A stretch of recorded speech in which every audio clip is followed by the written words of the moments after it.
I've seen firm owners get stuck at $700,000, $800,000 a year because they start thinking about how do I pull out an extra $500 a month, which really is not that much, versus thinking about how do I reinvest that into Right. my business, the reinvestment cycle in a practice. And you end up building yourself this elaborate trap. Let's learn how our next guest gets up, dress up, and show up on purpose. Enjoy the episode.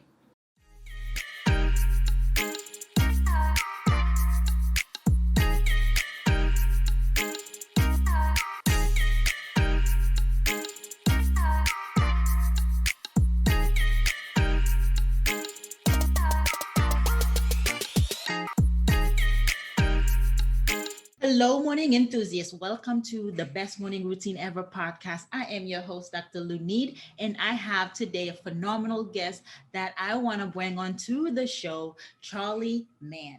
Charley is the president and lead coach of Great Legal Marketing, an organization that helps law firm owners build high income, self managed practices. With over a decade of working with, for, and within law firms, he has seen how the natural marketing operations and finances plays out within these firms. And so he shows law firm owners how to take a six-figure business into a seven figures, and then turn a seven figures business into a sustainable financial asset that will actually give the owners financial freedom, personal freedom, so they can get back their biggest asset with their time. So, no further ado, Charley, welcome to the show. Lunide, thanks so much for having me. And, for those who heard law firms, I promise that what I have to share applies to all kinds of businesses. I mean, it's a universal. Business is a universal idea. And it's funny how business and life translate across from each other. And I know when we talk about a morning routine, just little things about how you are as a human being completely change how your business is, and vice versa. So I'm really excited to talk with you. Yes, and I'm sure everything that you're going to share with us today, you can transfer it to other businesses and just see how marketing and branding, how important it is. So I'm really excited. So before we get into the nitty gritty, I would love to hear more about your story, your why in particular. I know right now you're out in the East Coast and getting your snowstorm. Where you did you always live there? So give us a little snippets of your background. Yeah, so my background, I moved around a lot as a kid. So my dad was an FBI agent, and we lived, Cool. I was born in Colorado, lived in Maryland, Michigan, Texas, finally settling in Virginia. And that's actually where I went to college as well. And I was actually a theater major in college. So I'm now in the business world, obviously, but I was a theater major in college. And the thing that I discovered about myself in college and coming out of college is that my biggest driver was really being a husband and father. Those were two things I just wanted more than anything else in life. I wanted that level of connection with people. And maybe it was by virtue of moving around so frequently that family was just so important, because those were your always people as you went from place to place. But when I graduated, I was dating my then girlfriend, now wife, and she was going to be a nurse. She is a nurse now. And I knew she was going to have a great job because she was so determined. She's totally different from me. She studied hard, she prepared and everything. And I'm a little bit more kind of that entrepreneur mindset of, I like having a million things going on. I read a lot, but if you were to ask me to learn the intricacies of medicine, I would probably go insane. That's my bet. But coming out of college, I wanted to be a good husband and father. And what I really wanted, and this speaks to the why, Lunide, is I wanted autonomy. And I didn't like the idea of having a middle management job. It terrified me. Yeah. That wasn't how I was built. So I ended up applying to all these different places. And I found this company, Great Legal Marketing, run by Ben Glass. And he's still the founder of the company and one of my greatest mentors and friends of all time. And he showed me this world of entrepreneurship, of owning a small business, of, even things like freelancing, of owning your life, where the amount of responsibility I take will create the reward that I get. And that just excited me. That turned me on in just a huge, huge way. And so that's now become my mission, is providing others the opportunity to have autonomy and self-determination in life. Yeah, and that freedom is so big because it does your contribution will your service contribution your service will actually correlate to how much money you make. And I love that you Yeah. mentioned it. It's really that simple. Like, you get freedom, but if you're not going to work it, if you're not going to put in the labor and the work, you're not going to see the fruits of that labor too. So I love that correlation. We tend to forget it. We think entrepreneurs, it's instant time freedom and money freedom and the yachts and the and the planes, and that's all a facade. I mean, the amount of work that goes into it is, we're looking like 16 plus hour days. But what you brought up that was so phenomenal is the purpose, right? When you adding value, you're giving people that freedom, you're helping other people transform their lives, and it's key because that will wake you up in the morning. That Yeah. will make it all worth it. And, I came from this theater world where what people would say if you asked a theater major, like, what do you aspire to be? So many of them speak highly of being a starving artist. And I didn't want to be that. And by the way, if your dream is to be a starving artist, it's a really easy thing to be. Yeah. All you have to do is call yourself an artist and not have a job. And I didn't want any of that stuff. So knowing that I wanted more and really wanting to imbue my life with that sense of there's something past aspiring for that lowest level. There really is something to that innate belief of there's more to life. There's more to life than waiting for someone to come and rescue me. There's more to life than waiting for someone to hand something to me. Every day I get to wake up and I get to think about the opportunities that I'm going to create for myself, as opposed to what do I think someone's going to hand to me today. Right. And that's a lot more fun way to go through life. That's just my thought process. Yeah. That ownership, it's really nice. And also you get to decide, and then you make a lot of decisions on what you get to learn. It's not just the general ed. You learn the basics for work. You actually get the opportunity to say, okay, I need to learn about SEO. I need to learn about marketing. And then I find that I dive in better into that when it's my own. When I can actually see the results and see the number of leads that come in, and then see the conversion and see the sales that comes from that. And it's in, like, owning your business actually emphasizes the learning and shorten the learning curve as well. I find that to happen. With the attorneys that I coach and work with, this is actually one of those eye-opening moments. So a lot of them, they go through law school, they've kind of got this career set to be an attorney. And as a theater major, I had the starving artist thing. For the attorneys, they have what I often refer to as the Atticus Finch complex. You're just going to do good work and things will kind of shake out ideally in your favor. What they tend to discover, especially if you hang your own shingle, to use the parlance of law firms, when you open your business, that's not how it really works. Some people will, by the way, succeed that way. Some people will just do phenomenal work and it will start to stack up. And I'm a huge proponent of, you have to be committed to your craft, whatever it is, and you have to deliver the A+ product or service.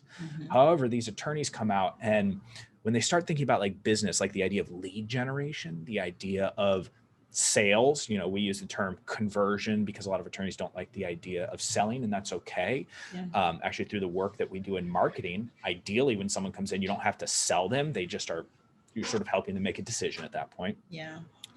But they start looking at like leads coming in. And the main thing that keeps them from doing that is a little bit of fear of the numbers. What if it's not as good as I believe it to be, right? I'll hear this all the time. Oh, Charley, I'm receiving about 100 new qualified leads per month. I ask, okay, well, where do we get that data from? And they don't always have an answer. And I say, okay, well, let's actually find out from your intake people or from yourself, if you're a solopreneur operating your law firm all on your own, and let's actually quantify that. And then you start creating a gamesmanship out of it. And that's what gets exciting to them. Just like you were talking about, Lunide, is they start seeing the numbers and they're like, oh, it's okay. I'm actually only doing 40 leads per month. But if all I did was add 5 leads per month throughout this year, I get to 100. I get to 100 leads per month. And that gets them excited. Yeah, and you tackle a good thing there, because sometimes we associate our worth to the numbers, to the outcome. Jeff Bezos says, do not attach yourself to the results. Do not attach yourself to the outcome, to the numbers, because you have to kind of just focus on the value that you're putting out and being customer oriented. And I think a lot of the marketing piece is actually embracing that notion, customer first. And what is the needle mover, and how do I continue to harness that and grow it? So tell us about great legal marketing, and how does it work in that space? Yeah, so we're a coaching and leadership organization for law firm owners. We have 2 programs, because we found that there are 2 core firms that we love working with. So the first is the Hero program, and that's all about 6-figure firms and getting them up to 7 figures. And moving from 6 figures to 7 figures is its own quirky little process. There are core like systems and kind of processes that you can use to make that move, but it's different from, okay, I've crossed the $1 million barrier and now I want to multiply it. So when you get there, we have our Icon program, and that's for 7-figure firms. And I like to say this is about high profit, low maintenance, right? Isn't that, sounds phenomenal. Yeah, right. I mean, let's be honest. When I say low maintenance, it means you're getting out of the maintenance that you don't really want to do, and you're at a different level of what I would consider more interesting maintenance, which is big problems, big thinking. But we're also able to, because we've handed off really the little maintenance things to other people. So that's Great Legal Marketing is really focused on those 2 journeys and how you move each one of those. And again, totally different journeys from each other, which is why we separated them out. Yeah. Tell us about the bigger problems, right? The big maintenance. What is the shift there? Because I can imagine the little is the operational piece of it, the day-to-day task. And so making that shift, we're growing to that 7 figures. Your thinking is different and you're operating at a different level. So what are some of the bigger problems, which is a good thing to also have that that come up? Yeah. So, I'll start the journey at let's pretend, Lunide, you and I, we have a $500,000 law firm, $500,000 a year in revenue. That's pretty cool, right? There are a lot of law firm owners, and they'll usually have 2 or 3 employees in the practice. Like, hey, this is good. They're pulling high profit out of it. There's high owner benefit in law firms. This is one of the reasons why it can be very rewarding to be an attorney, financially rewarding. Yeah. So what we're going to do to get you up to that $1 million is the first $1 million is predominantly a marketing and sales thing. It is, you have to have incoming leads, and you have to get good at turning those leads into actual clients. Mm-hmm. You look at the book, Ready, Fire, Aim, and it talks about how the owner really needs to do the sales for the first $1 million in revenue. I was actually just reading another book the other day by Paul Higgins, Build, Live, Give. And he talks about the exact same thing. The first $1 million, it's really the owner is often going to drive that sales process. So we really focus on marketing, sales, get more leads, get more clients. And when you're under $1 million, like if we're hiring people under $1 million, Lunide, you tend to hire multi-hat wearers, right? Like you're hiring someone who can do reception, but also can be a paralegal, but also is going to put outbound mail and filter inbound mail. Like they're doing a lot of things. Now, when you become $1 million practice, and it's interesting because this mirrors a lot, and I think your listeners are going to hear this and feel this in their own journeys with their own businesses. When you hit that $1 million level, something changes. Now, you have to know that this change needs to occur in order to do it, which is we move away from, for example, hiring these multi-hat wearers to hiring specialists. Mm-hmm. So that person who used to, do product fulfillment and would answer the phones and would do bookkeeping and would do IT, maybe now is just down to only product fulfillment. Right. And you're going to hire someone who's going to focus on your office management, like HR, IT systems. Mm-hmm. And that's a weird transition point for a lot of people because you You love having folks who are kind of cross-trained and can switch in and out of different spaces.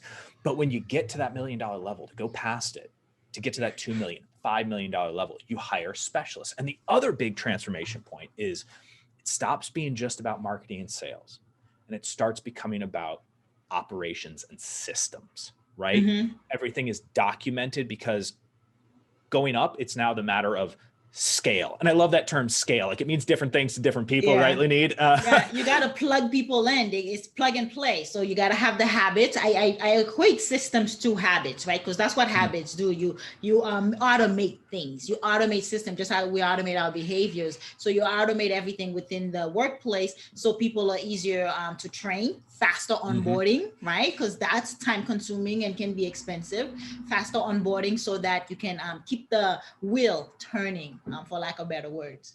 Yeah. And even things like finances. How does money move through the business?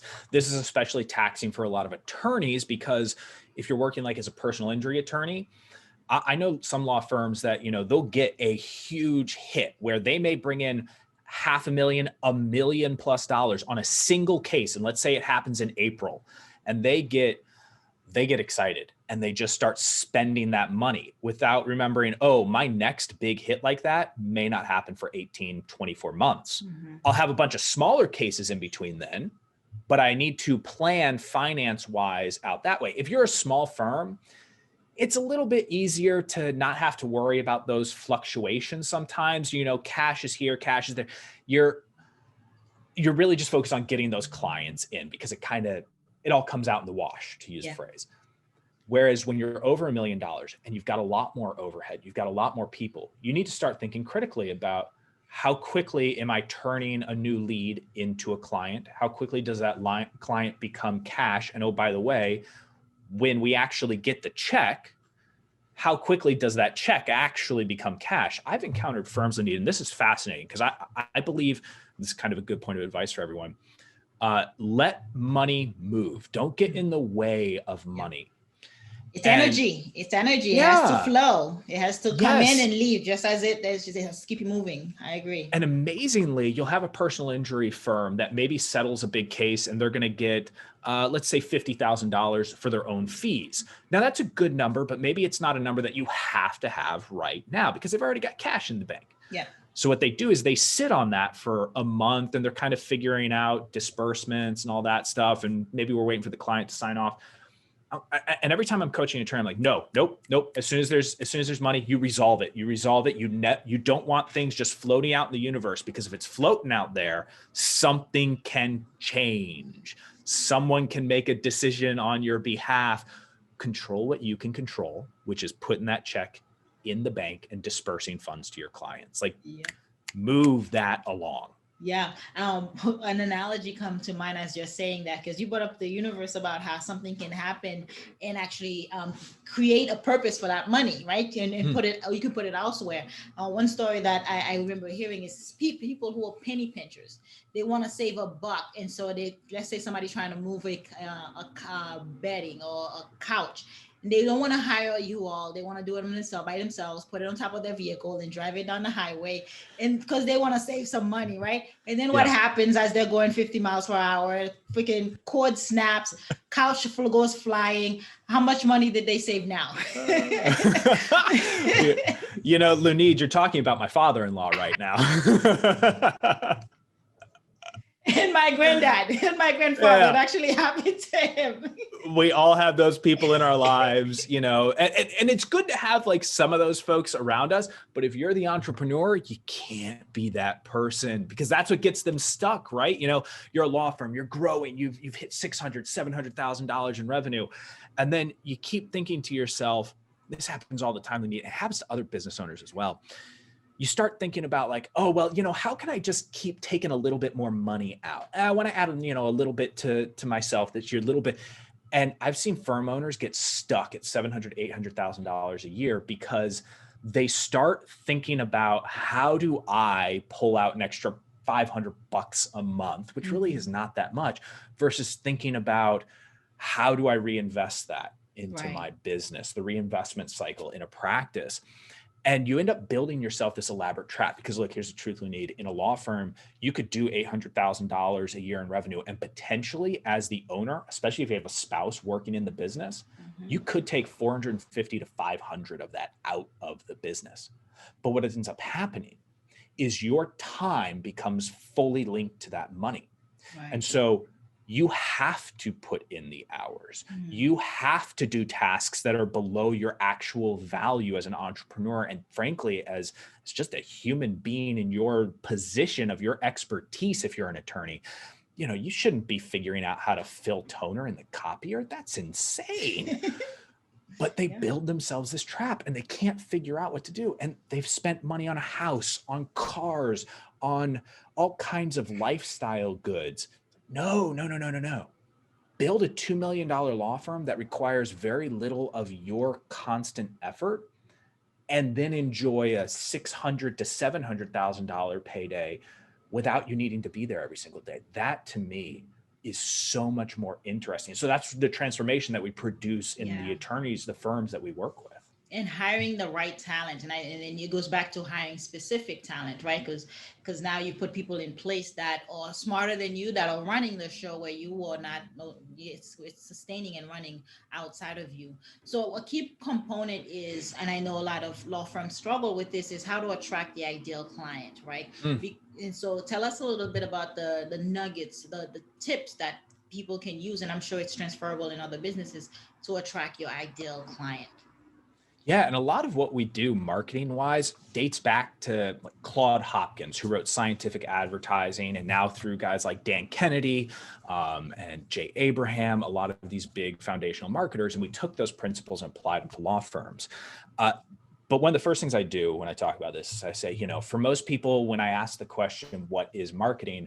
They'll say it's building a brand, it's awareness, it's getting your name out there. But if I ask the question, what is the purpose of marketing? They usually will say to get a customer, client, patient, or donor if we're in the nonprofit world. Yeah. And what we ask is, why are those two different answers? So our approach is that marketing's design is to get you clients. It's not to get your name out there. It is specifically to get you clients, because we believe, we've seen expressed, that a brand is a measurement of what clients say about you, of what customers say about you, more than anything else. Your brand is developed by their response to your product or service. Yeah. And so we use what's called education-based direct response marketing, which is like blah, blah, blah, blah, blah, right? It's just a bunch of terms together. Say that again? What? Yeah. So that's why I always like to break it down. So it begins with, I'm going to actually begin with the second part, direct response. The whole idea of our marketing, a lot of people will be familiar with the concept overall, is you're putting out lead generation information that's designed to get a response. This could be SEO, actually, in many ways, an example of direct response. You know, you kind of see how Google is going to react to the marketing that you do. You can see the traffic. But then if someone comes to our website from SEO, rather than just say like, hey, you should call us, you know, schedule a free consultation, we'll have them produce books, reports, webinars, video series, education-based content that people opt into. So they might opt in to get a free book. They might opt in to attend a free webinar or a free seminar. You know, right now, as we're talking, obviously we're still in the pandemic, so not as many people are doing seminars, though some are. And those are all opportunities. So we change it from just, you know, the 3-word tagline, like honest, trustworthy, and aggressive, which I always love it because honest and trustworthy are the two same things, but I see them in taglines together, which drives me crazy, Lunide. And instead focus on, and this may be the most important thing, is what does the client need? What's the story in their head? What's the question that they're asking that they either need you to take away their emotional burden or their burden of implementation? Right. So bankruptcy. Bankruptcy is stressful. There's an emotional burden to it because they see themselves as a failure. They see themselves as having been defeated. This, you know, maybe they're angry at the system, right? And really they're having trouble looking internally at how they may have messed things up and let things get out of control. Can we absolve them of that emotional burden by saying, don't worry, Abraham Lincoln filed for bankruptcy, which is true. Many famous authors, musicians, et cetera, have filed for bankruptcy. You're in perfectly good company. Don't worry about that. Yeah. or the burden of implementation. Hey, it's really difficult to negotiate with an insurance company. Like they do this for a living. Our law firm will handle that for you. We'll take care of all the negotiation. That's our job here. We're professional negotiators on your behalf, and we're going to take away that process so you don't have to worry about it. So what emotional burden or implementation burden can you solve for people? And if you just continually answer that question and produce content and useful information surrounding those ideas, you'll attract so many more clients, and clients who, by the way, come to you partially pre-sold because they already go, oh, this person's going to take away something that I don't want to be burdened by. So they're just ready to say yes. And it reduces price sensitivity as well. That's a gold mine right there. Getting in the story that's already happening in the client's head and being able to burden that struggle for them. That is huge. And I love that you emphasize that the content is educational, but they already opt in. They already want to do work for you. And you just have to help them make that decision, as you said earlier. How do the clients help? How do the attorneys help the clients make that decision? I love that question because, there's a lot of times people talk about the idea of, maybe you've heard it, maybe your listeners have heard it, follow-up marketing, like drip campaigns, all that type of stuff. So in order to answer kind of the question that you just asked, Lunide, which I think is the more important one, which is how do we help them make the decision? We've recontextualized it as follow-through marketing. When someone reaches out to a law firm, they really have every intention of solving some problem in their life. The only issue is they don't deal with attorneys frequently, if at all. They may be the first time they've ever contacted an attorney, and they may try and kick the can. They really do mean to solve the problem, but a lot of times with legal issues, they can just keep kicking the can down the road, especially something like personal injury or setting up an estate plan. They'll just keep moving that because it's an emotional turmoil to deal with it. So let's keep reaching out to those people. Let's continually call them. Let's send them emails. Let's put something in the mail for them that will be of value, that helps them make that decision. It's buying a house, right? And choosing your realtor, or let's say doing a renovation on your house is an even better example here. It's not something you absolutely have to do. Yeah, maybe there are some serious issues like the water isn't running in your bathroom anymore. So you should solve that problem, but it's okay. You can go to the other bathroom for a little while. So they kick the can. And our whole deal is in the midst of them trying to do that, stay in touch with them, help them out, provide them with guidance. So rather than feeling like you're calling them up and going, hey, Lunide, are you ready? You gonna hire us? You gonna hire us? Yeah. You call them up and you say, Lunide, we spoke a couple of weeks ago, and I just want to make sure that, we answered all your questions, and, how can we help you right now? Beyond just being your attorney, is there how can I help you right now? Yeah. And building a good, positive relationship with them, doing things that they don't even need to ask you to do, like sending them great information that will improve their lives. When you do that, a lot of things start to take care of themselves. Now you got to be tactical about it, right? It's not just as simple as, hey, let's create value. The world isn't quite that magical.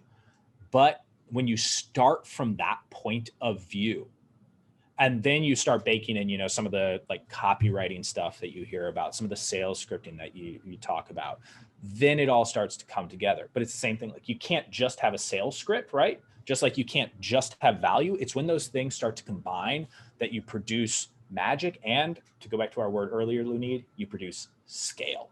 Yeah. And I think that's what is stopping a lot of people is that it's one or the other, and they don't quite know how to couple them, how to group them to get that magic so they can scale and grow. And that's where you and your team comes in.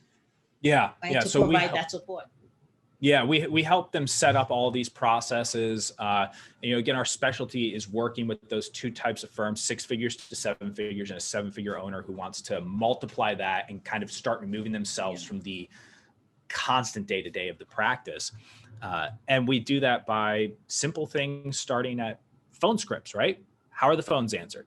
Lunide, I don't know if you've ever had to call up a law firm before, but something like 60+% of law firms, when they pick up the phone, answer with the 2 words, law office.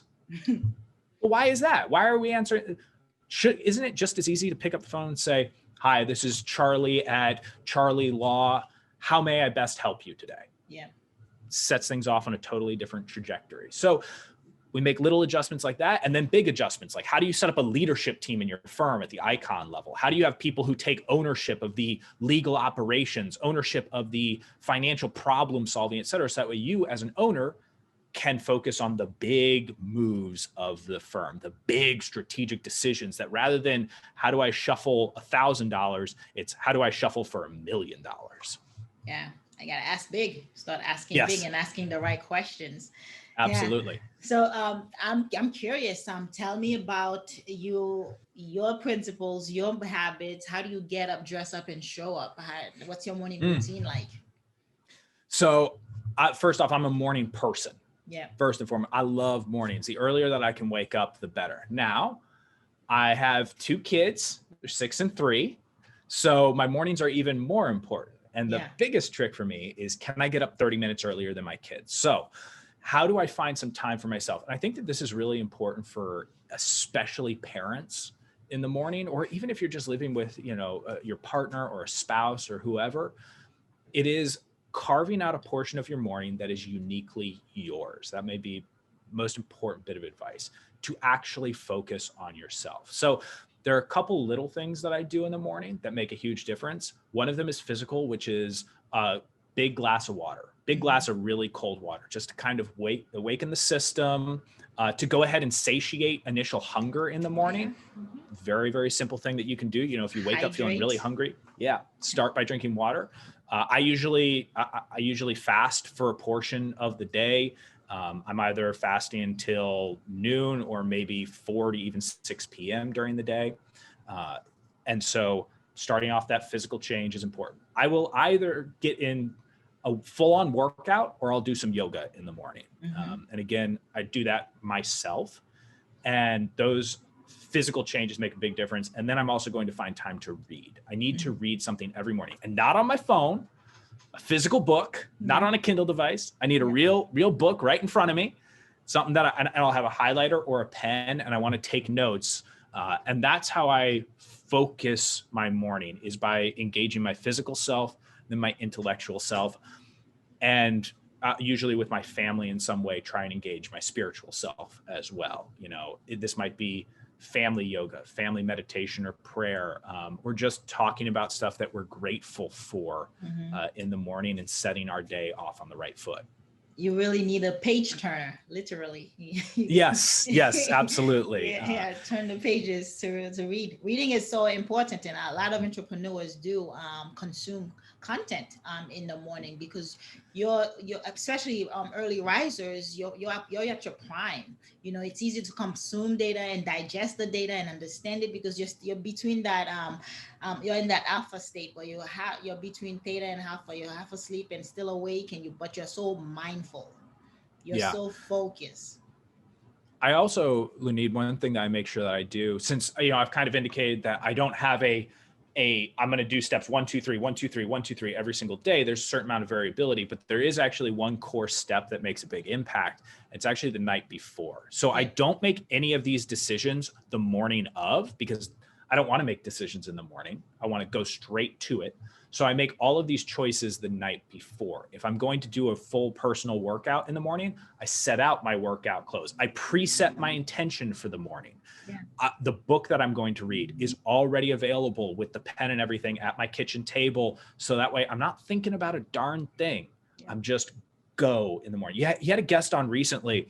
I think it might've been Benjamin Preston, who he talked about how when he starts his day, he's kind of setting what the rest of the day will be like. So if it's a day where I'm going to be coaching a bunch of private clients through Great Legal Marketing, I'm going to read something that inspires my entrepreneurial side, because that sets that intention for the rest of the day. On the other hand, if I'm going to be in a day-long meeting, like I will be later this week, I'm going to do something physical, so that way I can get all of the anxious energy out before I get into that room, and I can give all my intellectual focus there. So I love that idea of what's my intention for that day, and build that from the morning. Yeah, it does truly set the tone for the rest of the day, what you do between that 10 minutes. And it does start the night before. I like that. I like that you are bringing that up again. But was it always easy for you? Did you, because you had to play around with it, right? You had to tailor it, you had to customize it to know what's best for your body, because you know when you need the physical, you know when you need the intellectual stimulation. So how did you come to that final point of knowing? I love that question.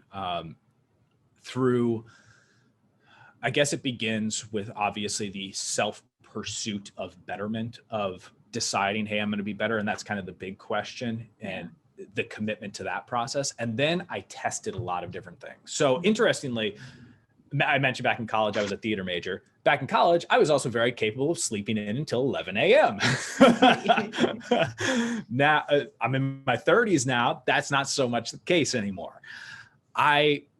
Over time, I tested, hey, how much working out can I do in the morning? How much reading should I do in the morning? What sets up my perfect day? Yeah.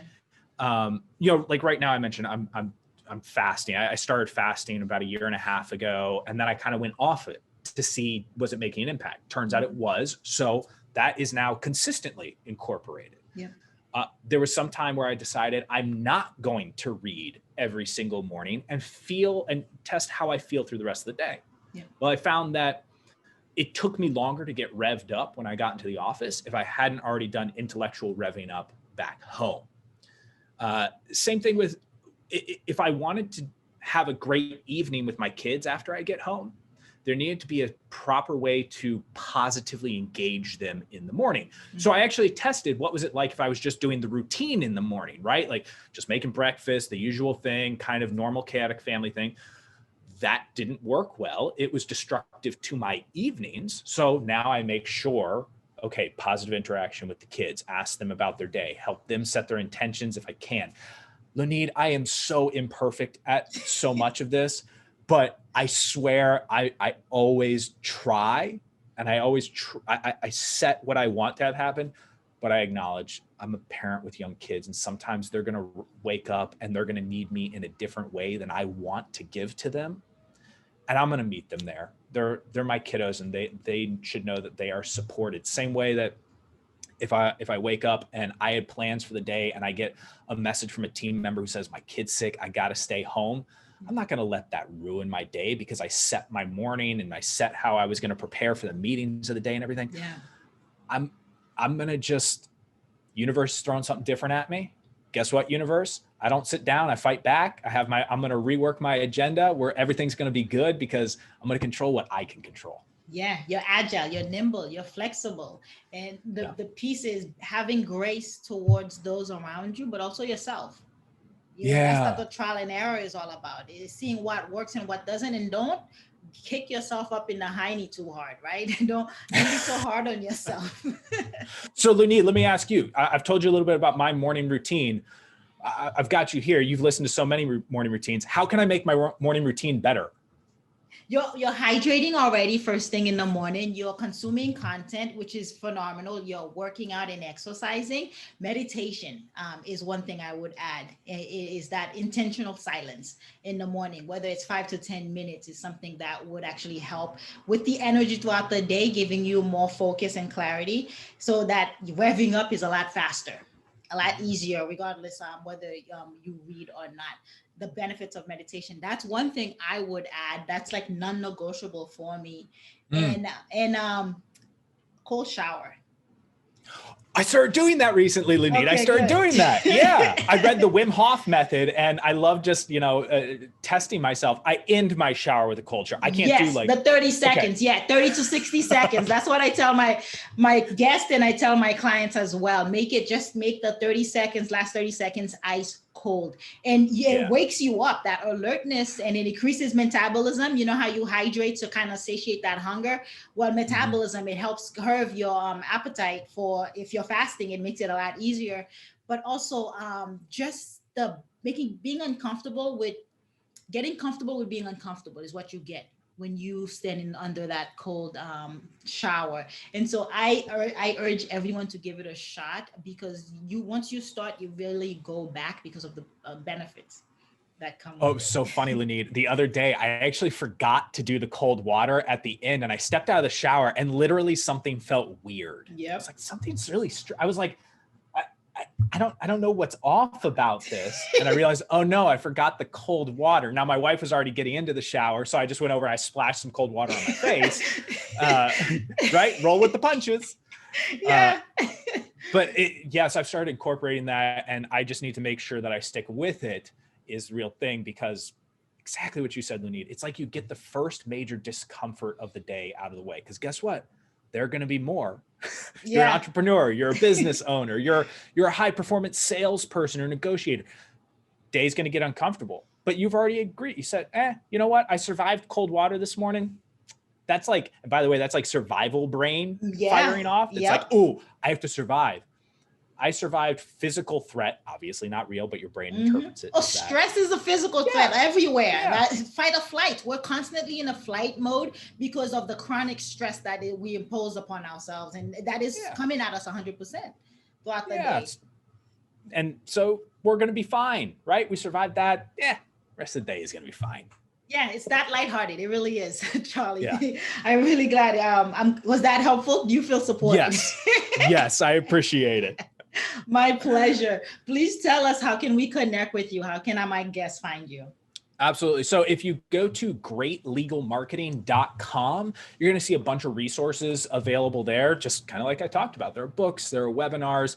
Our founder, Ben Glass, has written 3 books: Great Legal Marketing, Renegade Lawyer Marketing, and Play Left Fullback. I think a lot of people love to start with Renegade Lawyer Marketing, which you can find on Amazon. But if you opt into one of our resources, you'll see a lot of other free resources that we make available along with our coaching programs. And so start there, greatlegalmarketing.com. You'll find a whole host of ways to start improvement, and then how we can help you massively accelerate that improvement past that.